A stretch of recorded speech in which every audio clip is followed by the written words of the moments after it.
Bismillahirrahmanirrahim. Assalamualaikum warahmatullahi wabarakatuh. Alhamdulillahirabbil alamin wa bihi nasta'inu ala umuri dunya waddin. Wassalatu wassalamu ala asyrofil anbiya'i wal mursalin wa ala alihi wa sahbihi ajma'in. Allahumma la sahla illa ma ja'altahu sahla wa anta taj'alul hasna idza syi'ta sahla. Amma ba'd. Seluruh saudara-saudaraku yang dirahmati Allah dimanapun berada, amin amin ya rabbal alamin. Alhamdulillah ya rabbil alamin. Hingga detik ini kita masih diberi kesempatan oleh Allah subhanahu wa ta'ala untuk bisa menjalankan ibadah puasa di bulan Ramadan yang penuh berkah. Ibadah puasa menjadi ibadah yang sangat istimewa, tidak hanya untuk kalangan umat Islam, tapi untuk seluruh umat dimanapun berada. Ibadah puasa menjadi ibadah yang sangat luar biasa di hadapan Allah subhanahu wa ta'ala. Oleh sebab itu, mari untuk 5 menit ke depan kita fokuskan, kita kembali bertafakur untuk memahami hakikat berpuasa yang sesuai dengan syariat Islam, yaitu sesuai dengan Al-Quran dan sesuai dengan sunnah Rasulullah SAW. Ibadah puasa menjadi ibadah yang sangat luar biasa bagi Allah subhanahu wa ta'ala. Dalam hadis qudsi disebutkan, inna amal ibna adam lahu ila siyam fa innahu li. Allah subhanahu wa ta'ala dari hadis qudsi tersebut menekankan seluruh amal anak Adam itu pahalanya kembali ataupun semuanya kembali kepada mereka kecuali berpuasa, karena itu milik Allah, sehingga pahala ataupun apa yang berhak untuk membalasnya hanyalah Allah semata, tidak sebagaimana sedekah, tidak sebagaimana sholat ataupun ibadah-ibadah yang lain. Pemahaman ini selaras dengan apa yang kita pahami dengan ayat Al-Quran yang sangat familiar di tengah-tengah kita. Kewajiban untuk melaksanakan ibadah puasa menjadi kewajiban yang memiliki makna tersendiri, yang memiliki hikmah tersendiri apabila kita pahaminya dengan baik. Allah subhanahu wa ta'ala dalam Al-Qur'annya menyebutkan, ya ayyuhalladzina amanu kutiba alaikumus syiyamu kama kutiba alal ladzina min qablikum la'allakum tattaqun. Bentuk khitab ataupun panggilan ya ayyuhalladzina amanu itu seakan langsung mubasyarah dari Allah kepada hambanya, kepada hamba-hambanya yang beriman. Tidak menyebutkan kul ya ayyuhalladzina amanu, akan tetapi langsung ya ayyuhalladzina amanu. Berarti seakan-akan Allah sedang berkomunikasi langsung kepada hambanya. Berbeda dengan ayat-ayat yang lain yang indikasinya memang diperantarai oleh Kanjeng Nabi Muhammad SAW. Ya ayyuhalladzina amanu kutiba alaikumus syiyamu kama kutiba alal ladzina min qablikum la'allakum tattaqun.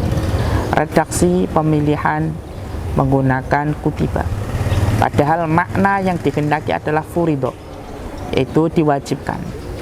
Apabila kita melihat ayat ini di dalam Al-Quran, ayat kewajiban berpuasa itu berada di tengah-tengah dari ayat-ayat yang mengindikasikan agar kita untuk mau bersabar ataupun hal-hal yang harus kita sabari, yaitu ayat tentang kisos, yang kedua ayat tentang wasiat.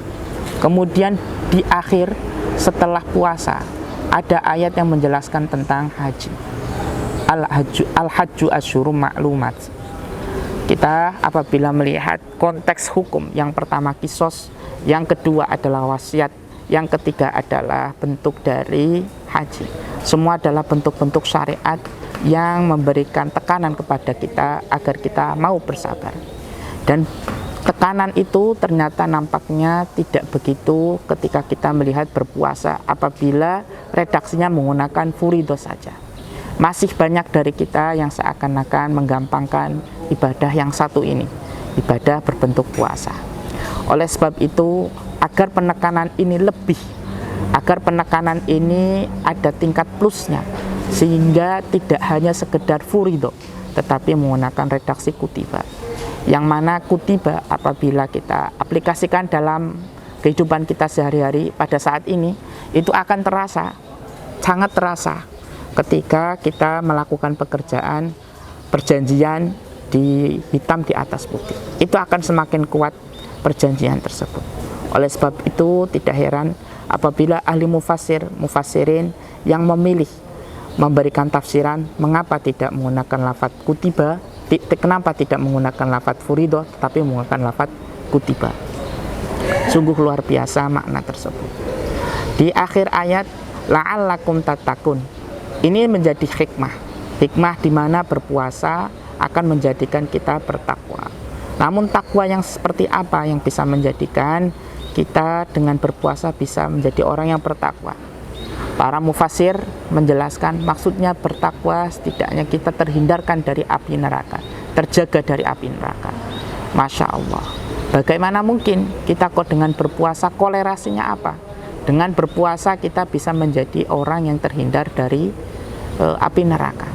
Sebuah hadis disebutkan, idza jaa Ramadan futihat abwabul jannah wa ghuliqatil abwabun nar wa sufidatil syayatin.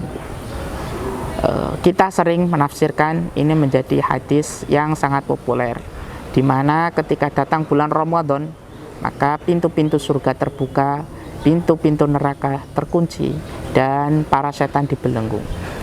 Namun seringkali kita belum bisa memaknainya dengan baik.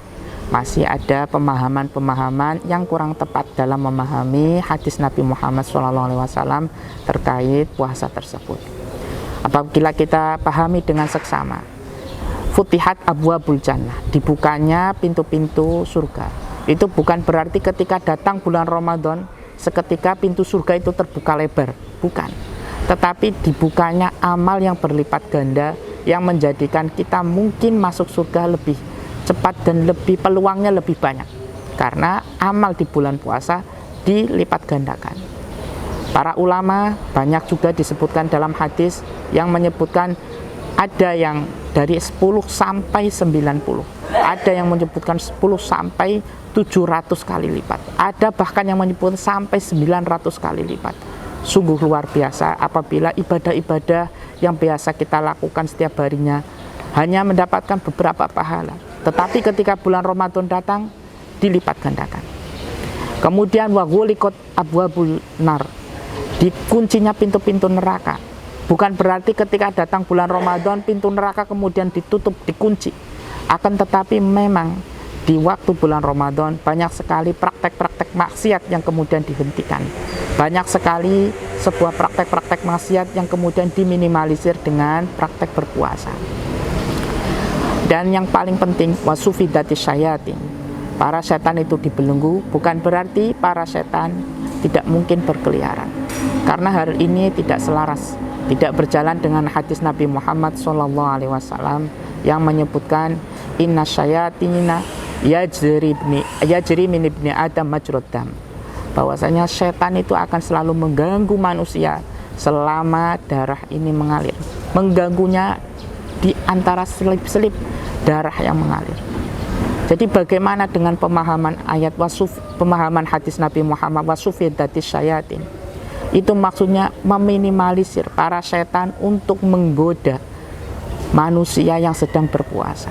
Karena orang yang berpuasa tidak lagi merasakan keinginan untuk syahwat, karena syahwat itu telah dihancurkan dengan berpuasa. Oleh sebab itu sungguh luar biasa hikmah makna dari apa yang telah kita jalankan, apa yang kita lakukan hingga detik ini kita berpuasa. Kita semoga selalu diberikan kesehatan, selalu diberikan perlindungan Allah Subhanahu wa taala, sehingga kita bisa menyelesaikan tugas kita dalam berpuasa, kita bisa menjalankannya dengan baik sampai akhir bulan nanti. Dan semoga di tahun-tahun ke depan kita juga masih diberi kesempatan untuk melaksanakan berpuasa di bulan Ramadan yang mulia ini. Mungkin itu yang bisa kita sampaikan, kurang lebihnya mohon maaf. Wabillahi taufiq wal hidayah wa ridha wal inayah. Wassalamualaikum warahmatullahi wabarakatuh.